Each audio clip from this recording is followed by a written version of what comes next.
Good evening, everyone. Welcome back to Vaesen Behind the Masks. We are joined once again by Blake, Jim, and Sharon. And this is now, I think, episode 16. So we're getting on. We're getting on. The story's starting to unfold. And I guess let's kick this puppy off and get started. So it's probably been a couple of days since the events of last session happened. Blake Severino left a message for Anna De La Rosa at the Arsenale to provide some information. There hasn't been a response. There hasn't? Not yet. Not yet. It will. That's all right. But, snail mail these days.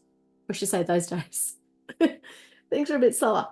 So as I said, a couple of days have been passed and things have kind of settled down. You still get the occasional newspaper report of someone being washed up, dead, plague, or missing a limb, or whatever. There's still rumors of this weird dude with a, black Wait, hang on. Missing a limb? Wait, what? Was that? As in missing digits and noses and toes. Oh, right, not just arm lopped off because of a fight, because that's unrelated. Yeah, correct. Okay. It is unrelated. Natural causes, totally natural. Anyway, you're at the villa. You guys are just all enjoying your time there, doing whatever it is you do. And it's now afternoon, 4 o'clock-ish, and there's a knock on the door. Anyone answer it? Actually, before I say that, Jim, does Bennett have his clinic using the main door of the house or another door? Good question. Yeah, I think so. He would have taken the opportunity to have a separate entrance if that was, if the building allowed it. But otherwise, I think he would take advantage of the fact that people seem to very much know this villa and just use that front entrance as the same entrance. No, I'm going to say you have your own then. Your clinic has its own little entrance. So someone's knocking on that particular door. Ah, okay. Well, yeah, in that case, Bennett is sort of to the door and, opens the door. There's a 12, 13-year-old boy. He looks at you and... Scusa, dottore, I'm so sorry to bother you. We need your help. My father had an accident. Could you come and tend to him? He's had a fall and hurt his arm. And he says we can't pay you, but he runs an osteria, so dinner is on him, food, wine. If you just come and tend to him, please. And your friends too, if you wish. Based off Bennett's recent experiences, he's actually a little bit suspicious. Are you paranoid, Doctor? Of random people trying to pull him out into the street with their excuses. But he's also, and I think especially when it comes to boys of that age from his own experience, I think. So he'll sort of say, your father, what is his name again? Sì. Giuliano Sartori. I'm Domenico. And you've heard of the family name. And Sartori have an osteria several blocks away. And an osteria is being a little pub. It's a pub, pretty much. Italian version of one. Yeah. So what were the names? Domenico and Giulio. Mm-hmm. And he's hurt his arm, and at this point I am gathering my doctor bag and growing jacket. He tripped and fell down the stairs. If you come, and as I said, your friends are welcome to join you. Plenty of food and wine. Good food and wine. You'll like it there. Yeah, and sure. He looks at you earnestly with these puppy dog eyes, and he's fidgeting on his feet because he's anxious to get back. Yeah, and I'll just call out to Artemisia. Just like, Artemisia, can you please let the others know that I'm heading to ... And then I'll grab my jacket and you could take a gun. You've got reason to be wary. Debate in one hand, gun in the other. Yeah. Bennett does love his Second Amendment rights, but but yeah, no, he will follow gunless with this child. Yep. That's fine. You follow the kid. I should say kid. He's a teenager. And he takes you directly to Ostia that you're expecting. No one hassles you on the way. There's nothing. And Bennett's what every time they get to like a T intersection, he's like turning the corner like that. Paranoid much? Yeah. But yes, he directs you to the osteria. Not a problem. You open the door. You're greeted by this warmth of the fires, and inside that smokiness, you can smell the food and it makes your mouth water. There's people talking and laughing. There's clink of glass, all over. It's just a really homely little osteria. And he'll escort you upstairs. Before that happens, Artemisia, yes, she does find you, Severino, and Agatha, and she will let you know that Dr. Bennett has been summoned to the Satori Osteria, and the invitation's been extended to you for dinner, should you wish to partake, of course. No, I'm a bit paranoid as well. I want to stay home. I'm going to do a check on all the locks and all the doors to make sure they're all sturdy. And if they're not, I'll order someone to come and get them fixed. Just generally make sure all the locks in the house are working. Exterior. Roll security. Yeah, just check windows, locks, just keep a check. What time in the afternoon is it? It was about 4, I think. 4. It's about 4. Okay, so not quite dark. No, not quite dark. Agatha will ask Artemisia if she fancies a quick stroll to the market, and perhaps pop in and collect Dr. Bennett on the way home. Yeah, we can do that. Absolutely. Okay, so you do that. You cloak up and head out with Artemisia. It's cold and it is 4 p.m. It's starting to get a little dark, but you both head out to the market. Market's almost at the point of being done for the day, but you're able to scavenge a couple of pieces. Was it anything in particular you were after? An excuse to collect Dr. Bennett, really. Okay. Perfectly fine. So yes, you get a few little knickknacks, little pieces of, maybe cloth, maybe it's a little bit of food that's left over. And also still looking for any gossip on the weird mask-wearing man. So, the more you're out in the markets, and a pub does seem like a good place to listen in. That makes perfect sense. Give me an empathy, please. Yep. Okay. You're in the market and there's a little hint something's not quite right. Like there's an energy, there's a restlessness in the air. And it's that feel, sometimes when you go out at night and it's just the night feels off, it's charged. Do you know what I mean? People are, there's that underlying current of anxiety or tension. It's definitely there. But you don't hear anyone discussing or talking about the black man. It's there. That's what you can sense. So you do that, and then you will head off to the osteria. Meanwhile, Dr. Bennett, you come into the osteria, and the boy takes you straight upstairs. And his father, Giulio, is in bed, lying in bed, and he's got the blanket, and you can see that his forearm is broken. It's very obviously, not I would say obviously, but it is slightly deformed. So it's like, yeah, that's definitely a break there, buddy. So please give me a medicine roll, and whatever you do, don't botch it. As I am heading over, I will say, Mr. Satori, seems you've hurt yourself quite seriously there. How did this happen as I make my medicine roll? Yeah, I fell down the stairs. I was bringing a cask of wine down into the cellar and fell down the stairs. Stupid. Whoa, one success. That's all you You need. get a bonus for like medicine bag or something? He's Or... already got it Yeah. included. Oh. Yep. But that's all you need. And you are able to successfully set the arm, splint it, and bind it. I don't even know if they used plaster back then. I pretty much think they didn't. No, Sheriff's going, nope.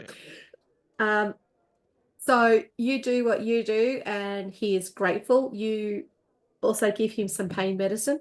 Yeah. Because... And I also say there'll be no carrying wine casks up and downstairs for a while, I'm afraid, Mr. Tori.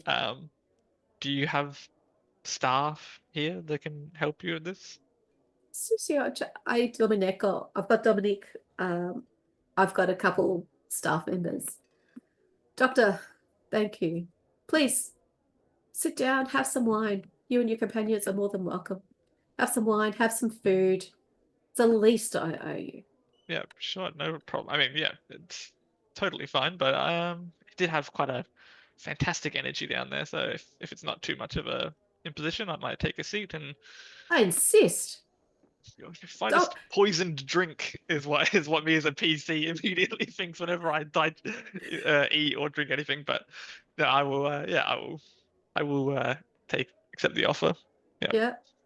Domenico, the doctor's a good man. Sort them out. Sort him out. You're on your own for the moment. Don't need to rub it in like that, but so yeah, this young lad is really grateful for what you've done, and I think he would say, you know, you're a good boy for taking care of your father and helping him out. It's my pleasure.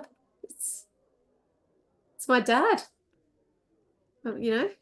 Yeah, of what course. else can I do? Come. And he'll escort you back downstairs, and he's got the best table in the house ready for you. And there's a couple of extra settings on it. It's in a corner. It's near the fireplace. There's already a good carafe of wine. Sit. Make yourself comfortable. I'll bring some food for you in a minute. Yeah, I do. And I think Bennett is the kind of guy that does not have any problem sitting at a table by himself. Like, I know me personally, I think everyone's looking at me, but Bennett would not care. Don't worry, you're safe, because not too long after you sit down, before the food comes out, Artemisia and Agatha walk into the osteria. And as you ladies walk in, you see this young lad with a big tray, and he's walking to the table, and you can see Bennett there. He's sitting on his own like Bennett does. And you know, natural habitat. He starts putting bowls of food out for the doctor, and you can see like a dark-coloured stew and something you know as polenta and bits and pieces. Do you join, or do you sit there and go, judge? Good evening, Doctor. Artemisia did say you were to be found here. Good. Yes, and he would stand. He's like, please take your seat. We've been offered a meal, and unless you're busy, of course. Oh, this does look quite lovely. Artemisia, dear. Yes, it's a good place here. You've done well, Doctor. Great food. Score. And she doesn't have to cook it. She's been cooking for all of us. Woo! So yeah, Artemisia take a well-deserved night off. She's probably directed at both of them. Yeah, I would agree. So Artemisia slides into a seat, and Agatha? She will join and go, do you have any tea, young sir? Okay. Un momento. He finishes serving up the food, and now that you're sitting down, you're next to it. You can see it's rabbit stew. You got your polenta. There's some sort of pickled vegetables on the side. There's also a pasta with beef and pork ragu, and the bottle of red. And once you're all sorted out and seated, and she'll go get you some tea. Now, the tea is probably not the freshest, but it's tea. It's a cup of tea. So he'll get that for you. So the atmosphere in here is lovely, like talking, smells, it's just one of those places you can just take a load off, relax, enjoy the wine, enjoy the food, and just be you. So, Severino, home with good old Vittorio, all on your lonesome. You probably get a sandwich with some cheese and some salami. It's all right. I'll have a chat with him about, if he's been to other places in the area, or if there's stuff on the house he wants focused on, needs a hand with or something. Just have a chat with him. That's okay. Yeah, you guys can sit and chat, and he'll tell you that hasn't done a lot of traveling. In his youth, he traveled a bit, but he's always been a Venetian, so he's never gone far beyond Venice and a few of the surrounding cities. Okay. Yeah, it's kind of an insular life, but he's worked for the society ever since he was a lad, because his father did it, and his father did it before him, several generations. So he has a very strong affinity and kinship with Venice and this place. Yeah, it's a big city. It's a bit that. Yeah, I'm from a smaller town, so there's a lot to explore, but I like it here. It's beautiful. Once you come to Venice, you can never leave it. And even if you step away from it, it always has a piece of your heart. It's beautiful. But I'm glad you like it. Tell me, what are your plans, Severino? Do you have any plans?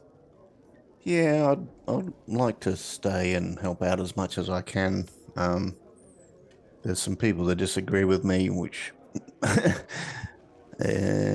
I might have to leave suddenly, but I'll make my way back if that happens. There's some things I need to sort out. Are you in trouble? Some would look at it that way. It's things I think I can handle, but I don't want others to be hurt, so I may have to go away and deal with it and come back. Yes, the past has a way of catching up with us sometimes. Yeah, it's I'll try very hard for you and Artemisia not to be hurt. You've been good to us and you're good people, so it's been noticed and appreciated. We do what we do for the society and for the house and for its residents. So please don't concern yourself too much with us. We've been here for a long time, and we will be here for a long time further. You must deal with whatever it is that you must deal with, but you are always welcome here. Good. I like it. And I think they'll just sort of enjoy the food and have a comfortable silence. Very good. Okay. So, Agatha and Bennett, I'm going to presume, had an amazing dinner, and it's followed up by some roasted chestnuts and coffee or tea for dessert.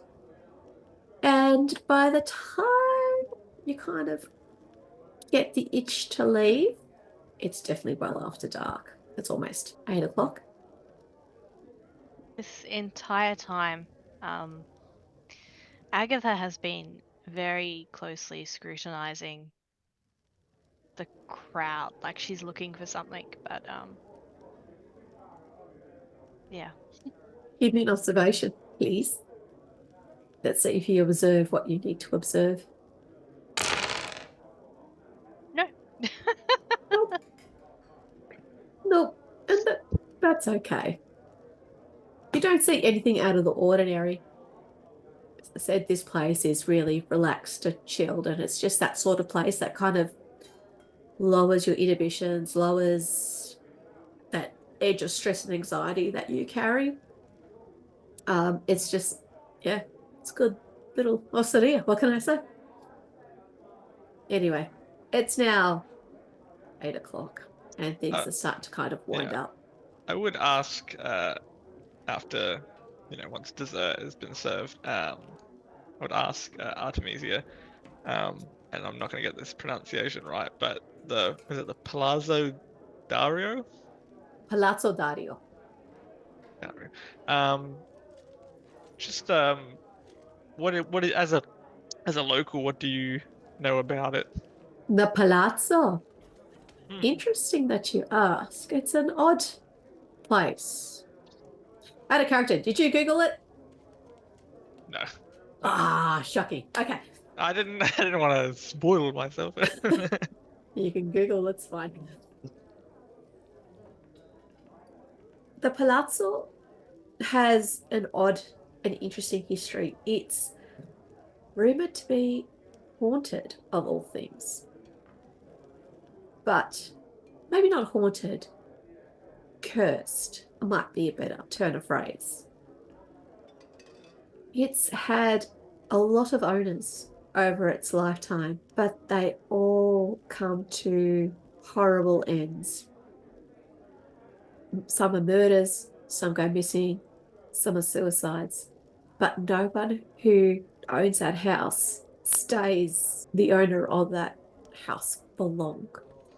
It's really quite unusual.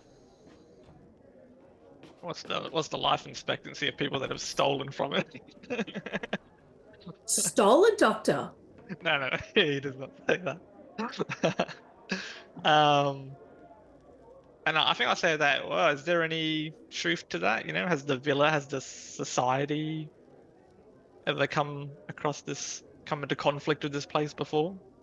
The villa has looked into this place, but nothing.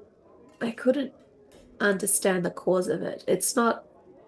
Some people would die of their own hand. Some would die of an accident in the street. Some would die of or go missing but it's always been different. There's been nothing there. Does that make sense? It's just a bad energy in that place versus anything that, Have you physically been there yourself? No, I have not. I can show you where it is. Although I wouldn't do it tonight. I think tonight's wise for us to go straight to the villa. Does Bennett think that's weird? Or does he know why she would say that? Is this because the hook nose guy? Or Yeah, he's really spooking everyone. Yes. Okay. I mean, I think Bennett is as thought of it as little as I have, where he's just like, oh, some fool in a plague doctor's uniform walking around. Correct. Yeah. I'm not even going to get you to roll an empathy because you just won't see, Please don't. Yeah. But it's also your character. Your character wouldn't pick up those nuances in a lady who is a bit tense and anxious because there's something big, dark, and horrible out there doing strange things. So, yes. Yes, it's a shame we didn't have Mr. Severino with us. Yes, quite. And noticing the time and noticing that she actually is definitely putting stock into this and is stressed by it. He's like, perhaps we should retire. Allow me just to quickly check on Mr. Satori and then... Satori. Yep. And I'll just make sure he's still fine. He's still breathing. Bonus. That's why I misdiagnosed him. He's fine. He's asleep in bed. He's got his arm across his chest. If this was an episode of House, he'd been ingesting gold accidentally for the last 2 months, and the arm is somehow a symptom of that. Yeah, good. Yeah, yeah. I'll just reinforce to Dominica that he can come by anytime if anything comes up. That he knows where to find me. And then I'll compliment. Yeah, excellent food. Grazie, Dottore. And then we'll head off. That's cool. So, ladies all put their cloaks on. It's cold. It's damp. There's a light fog that's risen up out of the canals. And I'll say, very out of character for Bennett, but he feels responsible in this situation. So he will actually have his scalpel like in his sleeve, you know, having to act as the man of the situation. We're doomed. Yeah. Yeah. You don't trust Agatha's sharp tongue? I mean, if she had like a rolling pin in her hand, I definitely would feel safer. But yes, yeah. Well, you don't want to pass on any disease. You could have like a plague doctor's mask with your scalpel. That'll make you feel safe. Yes, I will. Yeah, I will add my doctor's bag. I'll take the plague doctor mask I carry with me, and then turn to them. Let's go. Boy. Let's go indeed. Yep. So you all head out into the night, and it's dark, it's cold, it's damp. And you traipsing back. It's several blocks, so it's gonna take you a little bit. And you go through the alleys, across a couple bridges. It's dark, it's quiet, it's really quiet, eerily quiet. Can I get you both to roll me observation? Because you know what's coming. Nope. Bennett strikes again. And Agatha. Agatha strikes again. Wow. Okay. Things I do not see. Hang on. Hang on. What does Artemisia see with her roll? Correct. Let's see what Artemisia gets. Nothing. Ah, this is a little pickle. Nope. It's okay. I got it. I can unpickle this. So you're walking through the streets, going through the alleys. It's foggy. It's dark. It's damp. You come up across the top of a little bridge that crosses a canal, and you hear the biggest ear-splitting shriek of fear coming to your left. I'm going to assume that you whip your heads around to have a look. Or you just plan to put blinkers on and keep walking. I ran towards too many screams in the dark for 1 week. No, I will, turn and look. Sure. So through the fog and the haze, you see the shadow of a man. He's seemingly hovering above mid-water. Then you kind of squint your eyes and you look a little bit closer and you realize he is on the next bridge. And you look at him. He is wearing a hat. It's not a top hat, it's just a hat with a wide brim. A black cloak, and you can see a mask, a hooked nose mask. And he's standing on the bridge, looking in your direction. What do you do?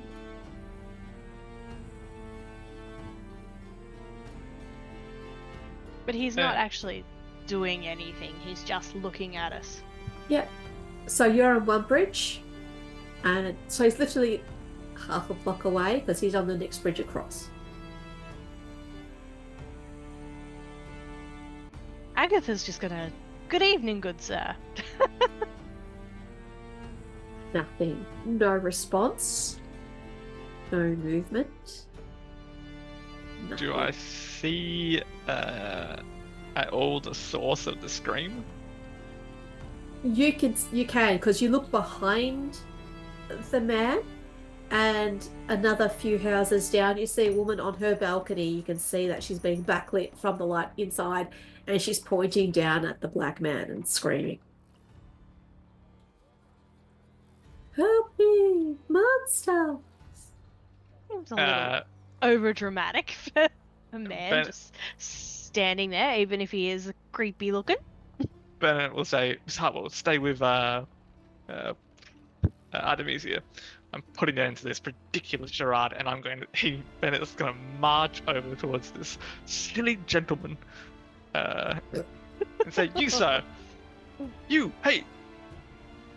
But you walk down the stairs of your bridge and you start to walk. Stride, walk, run. Probably like stride. Be like, Stride? "You think this is a fun game? Scaring the poor people of this town?"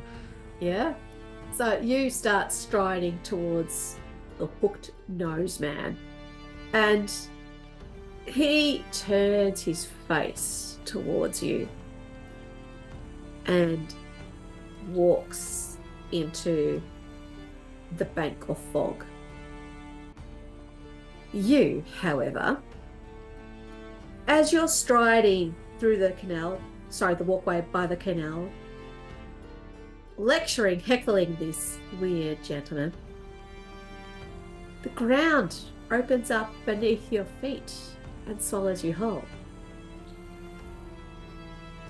Agatha, you and Artemisia are on the bridge, and you see exactly what happens to Dr. Bennett. You see that the floor under him disappears and Bennett falls into nothingness. Severino, you're at the house. Mm-hmm. You finished your dinner. What do you do after dinner? I'll probably check all the weapons because there was like a little mini armory and stuff as well. There is. But I'm kind of pacing because I'm like, they've been gone a while, so I'm getting a bit worried. Yeah, sure. So you are in the armory. You're restless. You're pacing around, and the temperature in the room just drops by about 20 degrees. And at the same time, something in the house shifts. It's in that pit of your stomach, like where Umbra usually resides. Something changes. The house warps. The doors start banging violently, almost off their hinges. The drawers slam open. The armory, the stuff that's on the walls, clatters down in a cacophony of noise, and the floor underneath your feet disappears. And you go. And Agatha and Artemisia? Agatha is going to go, "Artemisia, back to the villa at once." And then she's going to send Artemisia on her way and then head to where they last saw Dr. Bennett. Yeah, you do that. You take 2 or 3 strides before, guess what happens? The floor beneath your feet disappears and you get hurled into the blackness. Should I live there? No, that'll be me. Okay. Let me set the next scene for you. All 4 of you find yourselves in the middle of a remote mountainous landscape.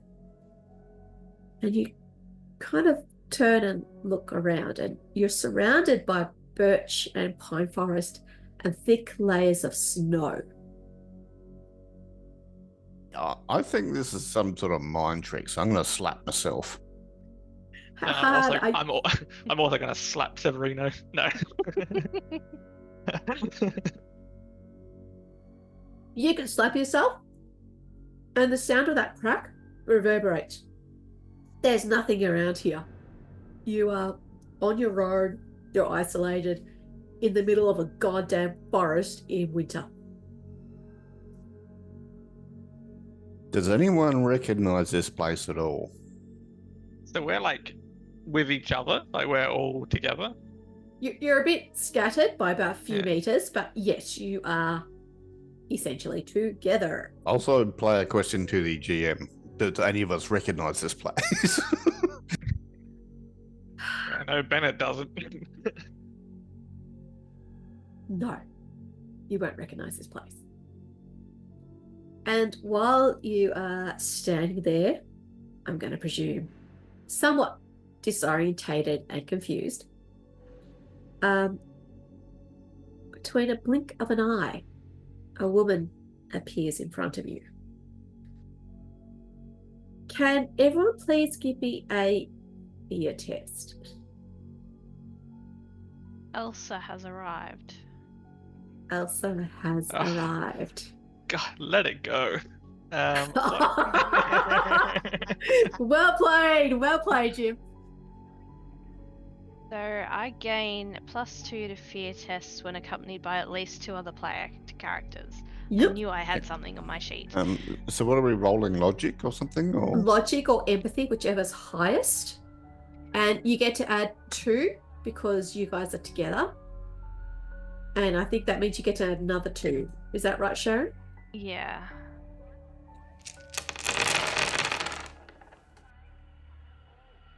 Okay, 17 or 1. Bennett, 2.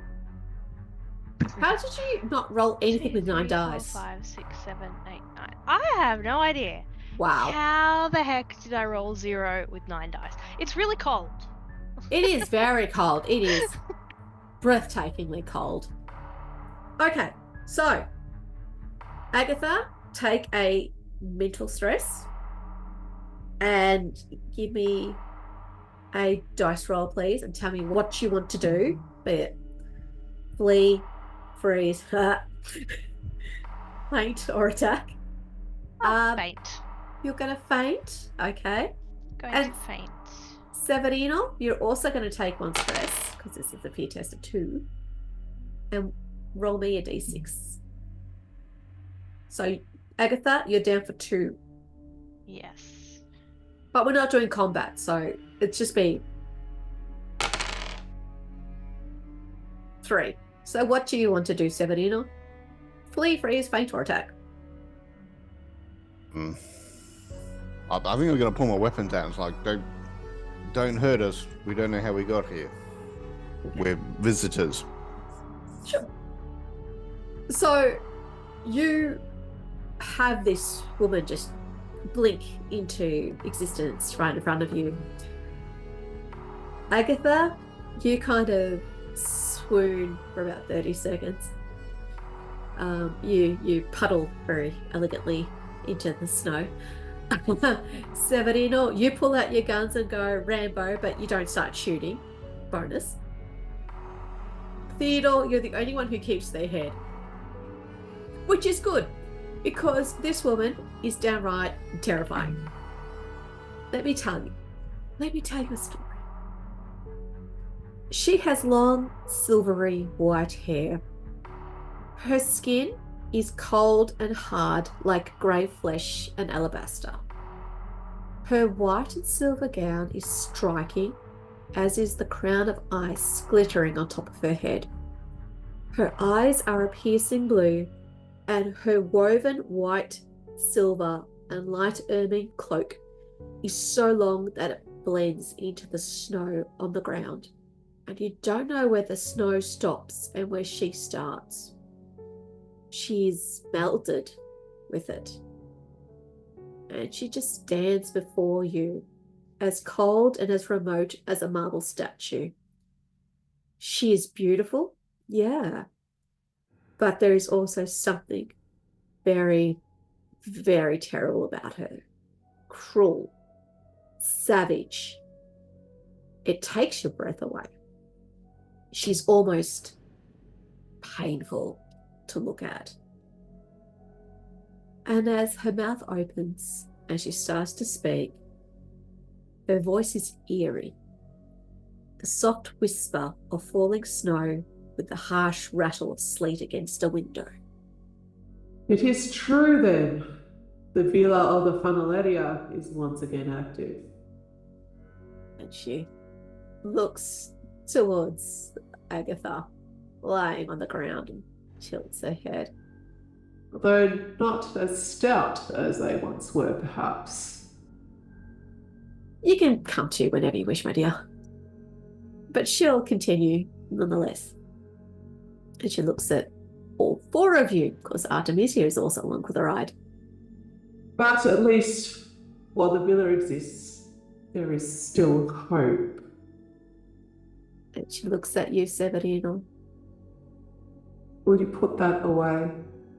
The consequences, if you don't, will be most unfortunate. Apologies, you startled us, and we arrived here quickly, so I'll put them away, and I'll help Agatha back up if she wants to get up. She'll give you a moment to rearrange yourselves Collect appropriately. myself. Yes. Get those smelling salts and pop the lid. No. And she starts to speak again with that otherworldly voice of hers. We are dying, bludgeoned to death by man with his iron and steel, poisoned by the filth they spew into the rivers and lakes, bled dry by war and famine and hardship. I have called you here. I have summoned you here. Because you may be the last hope of us. You do know that humans have needed us to survive as much as we have needed them. Their belief, their reverence, their sacrifice sustains us. In turn, we give them the bounty of the land, long life, health. But this has all changed now. The balance is forever destroyed. The old ways have been pushed aside to embrace the allure of the new. This is the way of humankind. We have endured similar events in the past, but this is different. This is far more enduring than anything we have seen previously. For 1,000 years, we have survived and resisted the march of humankind and their weapons and buildings and farms. We have lost much, but we have endured. But now, with this new revolution, my forests have been destroyed, my mountains plundered and raped for their wealth, my rivers clogged and treated like an open sewer. I am displeased. I am angry. I am fury incarnate, and I will not be beaten, ravaged, or cowed into submission. As she has that outburst, her eyes flood black. Her clothes turn a silvery black. The wind howls and snaps at your clothing, grabs at your hair and close like 1,000 claws, and the air almost gets drawn out of your lung. And she sees that effect that she has on you, and she closes her eyes, takes a slow breath, and it all comes down again. But while we are dying, we are also being hunted. There are those that hunt Vaesen. In particular, there is a man who hunts them for coin, for power, for prestige. He is but one of a small group of hunters, but he is the best of them at it.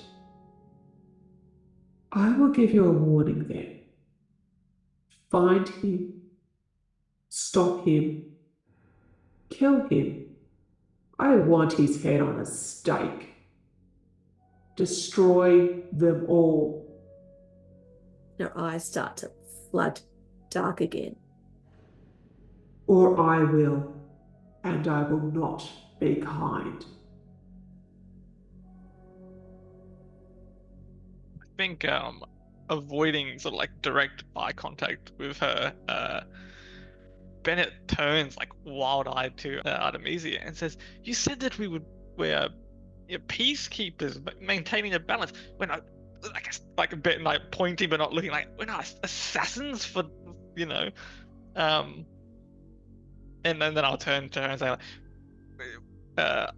"I am truly sorry for the state of things. I'm sure we would, if we could reverse them, we would. But as you yourself say, it is too late for that. But we cannot. I cannot take a life. You choose not to take a life, but you are happy for ours to be destroyed. Is that it? No, of course not. And I think Bennett shows like a decent amount of sort of reverence, like sort of cowing to her statements, and saying if there was any, I am a doctor, I am a healer, let me heal you, let me heal your kind. That is what I'm here to do. Does a doctor not lance a boil or treat disease by destroying it? I'm asking you to be a doctor. And if there is an alternate means to solve this infection, should we not seek it? For example, knock him out, put him in a ship, and send him to America. I am Vaesen. There are Vaesen all over this world.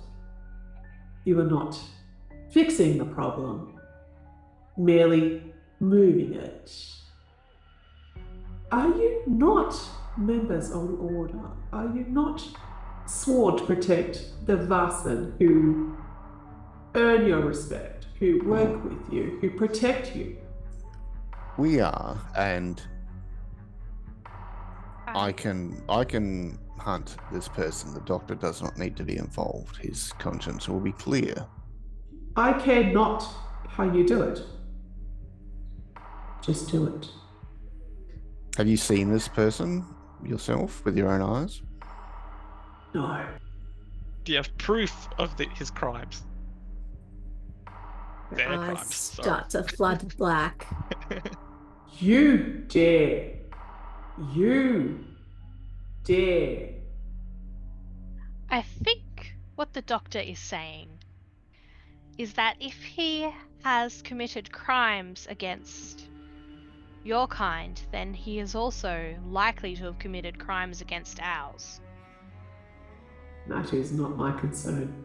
No, but we can deal with him in a manner befitting of his crimes towards ours, which should also solve your problem. Well, can you tell us his name, where he's from, what he looks like? Is there a portrait somewhere? Is he a wanted man by our own people? You are members of society. Do what you do best. And with a wave of her hand, you get catapulted as the snow rises up around you and it whips around, and you get the white out and it blinds you. And then as it dies down, you find yourself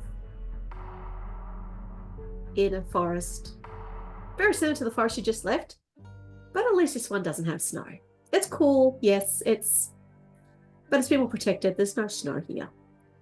But you have been abandoned in a forest somewhere, you think in Europe, you're not quite sure. As a player, side quest, heaps of XP. Correct. Oh, and I should say, it's nighttime. Sorry. As a middle-aged woman, really, how does she expect one to do anything in such circumstances? And you know what? That's where we're going to leave it for tonight. I think that's a good little place.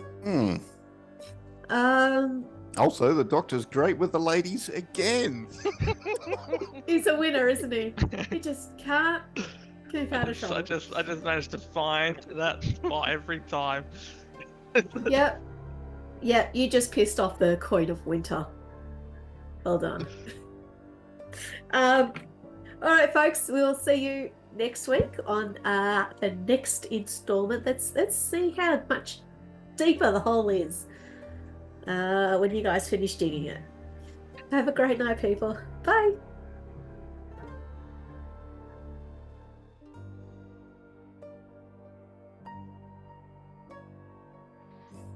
So, does the plague doctor guy work for Winter Queen, or did she rescue us from him? Before she said, "Hey, can you whack this guy for me?" That was going to be my question.